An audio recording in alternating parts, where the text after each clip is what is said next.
बिस्मिल्लाहिर्रहमानिर्रहीम।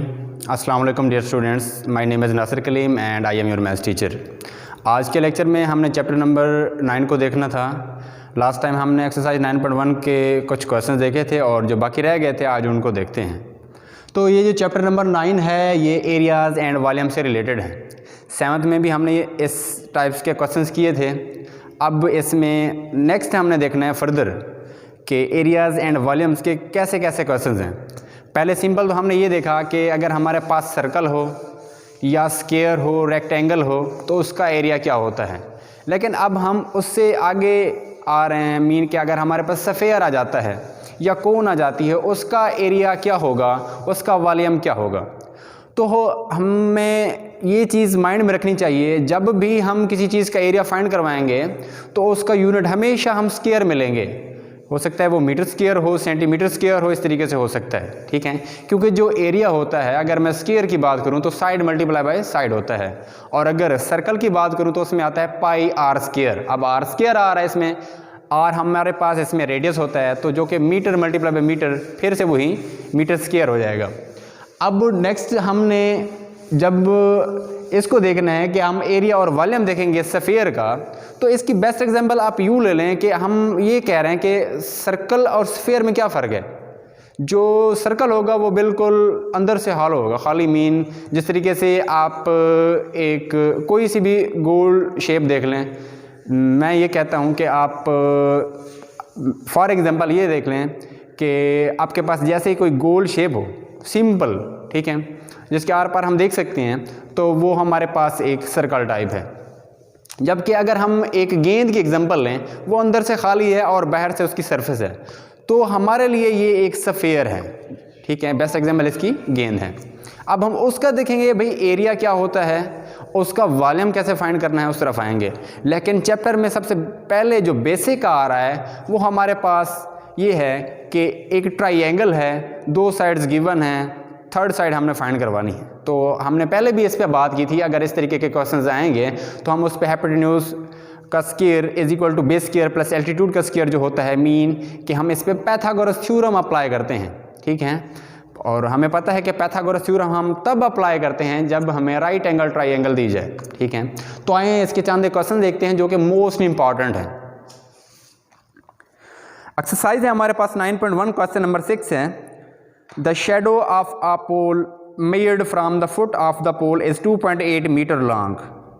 If the distance from the tip of the shadow to the tip of the pole is 10.5 meter, then find the length of the pole. सबसे जो main काम है हमारे यहाँ पर ये है कि हम पहले स्टेटमेंट को अच्छे तरीके से समझते हैं, उसके बाद देखते हैं कि इसको हमने किस तरीके से करना है, कौन सा फार्मूला इस पर अप्लाई करें और कौन सा जो फार्मूला है एज ए की यहाँ पर यूज़ हो रहा है इसको सॉल्व करने के लिए। स्टेटमेंट में मैं दोबारा से रीड करता हूँ। शैडो ऑफ अ पोल, ठीक है, एक खंबा है या एक टावर है, उसका साया measured from the foot of the pole. इसको देखते हैं ज़रा। अब ये देखें, मैं कहता हूँ कि ये मेरे पास एक पोल है, ये जो मैंने बनाया यहाँ पर ये एक पोल है। अब इसका साया, साफ जाहिर है कि इसका जो साया है वो ज़मीन के ऊपर ही आएगा, नीचे आएगा इस जगह पर। तो इसका साया ये है, ठीक है। तो इसको हम एज ए बेस लेंगे क्योंकि ये ज़मीन के ऊपर आ रहा है, तो हमारे पास ये बेस है, ठीक है। जो उसने दिया है कि 2.8 मीटर लॉन्ग है, तो हमने इसकी लेंथ ले ली कि ये जो शेडो है कितनी है, 2.8 मीटर। अच्छा, नेक्स्ट देखते हैं, नेक्स्ट क्या कह रहा है हमें। If the distance from the tip of the shadow, tip of the shadow ये है हमारे पास, पोल की जो शेडो बन रहा है उसकी जो टिप है वो ये है, इसकी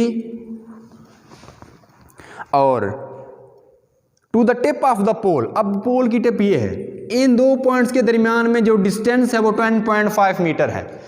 तो इट्स मीन कि ये हमारा हाइपोटेन्यूज है, ठीक है, जो कि 10.5 मीटर है। ये आ गया 2.8 मीटर, ये आ गया 10.5 मीटर। उससे नेक्स्ट हमें ये कह रहा है वो find the length of the pole, कि आप पोल की लेंथ फाइंड करवाएं।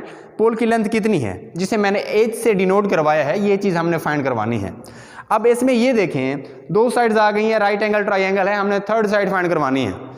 तो जैसे ही हमने डेटा अपना पुट किया तो हमारे माइंड में ये चीज़ आ गई कि हमने इस पर पाइथागोरस थ्योरम अप्लाई करना है, जो कि होता है हाइपोटेन्यूज का square is equal to base square plus altitude का स्क्वायर। अब इसमें एल्टीट्यूड हमने फाइंड करवानी है, तो हमने क्या किया, हमने सिंपल सबसे पहले ये जो हमें चीज़ें मालूम थी हमने वो लिखा, शेडो ऑफ पोल जिसे मैंने बी से डिनोट करवाया कि ये मेरे पास बेस है 2.8 मीटर।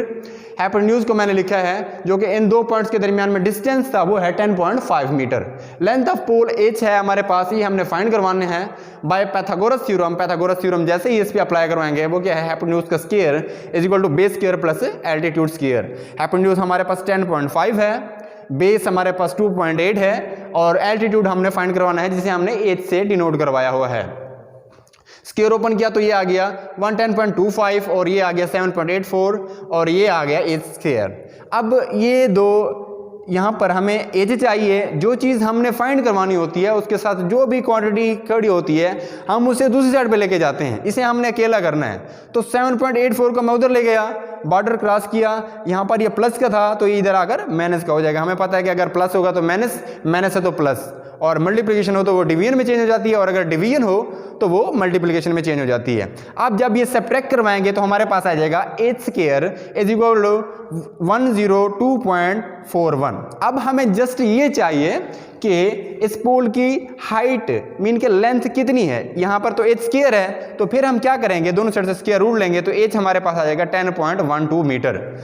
अब मेरे ख्याल में ये क्लियर है। हम इसका दूसरा क्वेश्चन देखते हैं जो कि क्वेश्चन नंबर 7 है, वो भी इंपॉर्टेंट है, लेकिन इस टाइप के जो क्वेश्चन हैं एमसीक्यूज या शॉर्ट क्वेश्चन में ज़्यादातर आते हैं, जबकि हमारे पास जो क्वेश्चन नंबर 6 था ये मोस्ट इंपॉर्टेंट लॉन्ग क्वेश्चन है। क्वेश्चन नंबर 7 है, इसकी स्टेटमेंट मैं रीड कर रहा हूँ। If A B C are the lengths of the sides of a triangle A B C, एक ट्राइंगल है ए बी सी, ए बी और सी, उसकी क्या है, लेंथ्स हैं साइड्स की। Then tell which of the following triangles are not right angled triangle। कुछ उसने मेजरमेंट्स दी हुई हैं साइड्स की और ये हमसे पूछ रहा है कि आप बताएं कि कौन से क्वेश्चंस में ये जो साइड्स गिवन हैं राइट एंगल ट्राइंगल की साइड्स हैं और कौन सी नहीं हैं। तो इसमें हमने पार्ट नंबर 2 किया है, पार्ट नंबर 1 और 3 मैंने पहले सॉल्व किया हुआ है, तो इस 2 को देखते हैं। अब जैसे ही उसने ये बात की हमारे माइंड में ये आना चाहिए कि पैथागोरस थ्योरम क्या होता है। पैथागोरस थ्योरम होता है, देखें, hypotenuse square is equal to base square plus altitude square. अब देखें यहाँ पर इक्वालिटी का साइन है, इट्स मीन कि अगर हम हाइपोटेन्यूज का स्क्वायर लेंगे तो वो आएगा बेस का स्क्वायर प्लस एल्टीट्यूड का स्क्वायर। अब उसने हमें तीनों साइड्स दी हुई हैं, हम क्या करते हैं, जस्ट हम पैथागोरस थ्योरम में पुट करते हैं। अगर दोनों साइड्स इक्वल आ जाती हैं तो इट्स मीन कि ये जो साइड्स हैं राइट एंगल ट्राइंगल्स की साइड्स हैं, अगर इक्वल नहीं आती तो राइट एंगल ट्राइंगल की साइड्स ये नहीं होंगे। ए हमारे पास 8 है, बी हमारे पास 9 है, सी हमारे पास 145 स्क्वायर रूट है, और ये जो C is equal to square root 145 है, यहाँ पर ये जो है ना 90 के एंगल पे बनेगा, उसकी जो अपोजिट साइड है सी, मीन के ये हमारा हाइपोटेन्यूज है। तो देखें पैथागोरस थ्योरम मैंने अप्लाई किया, 145 का स्क्वायर लिया, ऊपर स्क्वायर रूट ऑलरेडी मौजूद थी, इधर मैंने base square plus altitude square किया, 81 आया, 64 आया, ऐड किया 145 आ गया, इधर भी 145 है। तो देखें दोनों साइड्स अगर इक्वल आ गई हैं तो इट्स मीन कि ए बी सी जो है हमारे पास राइट एंगल ट्राइंगल की साइड्स हैं। ये चीज़ हमने प्रूव कर दी है। लास्ट में हमने जैसे इतनी लिख देना, hence A B and C are the lengths of the sides of the right angle triangle. इस टाइप के जितने भी क्वेश्चंस आएंगे हमने जस्ट पैथागोरस थ्योरम में पुट करना है, देखना है अगर वो इक्वल आ गए तो राइट एंगल ट्राइंगल्स की साइड्स होंगी, अगर इक्वल नहीं आते तो वो राइट एंगल ट्राइंगल की साइड्स नहीं होंगी। हाँ, वो ट्राइंगल की साइड्स हैं बट राइट एंगल ट्राइंगल की साइड्स नहीं हैं। तो मुझे उम्मीद है कि आज का लेक्चर जो है आपको क्लियर होगा, लेकिन आप इसको अच्छे तरीके से देखें तो मेरे ख्याल में ये बहुत ही आसान है। लेकिन फिर भी आपको अगर किसी भी पॉइंट पे प्रॉब्लम है तो मेरा व्हाट्सएप नंबर आपके पास मौजूद है, आप मुझे टेक्स्ट कर सकते हैं। अल्लाह हाफिज़।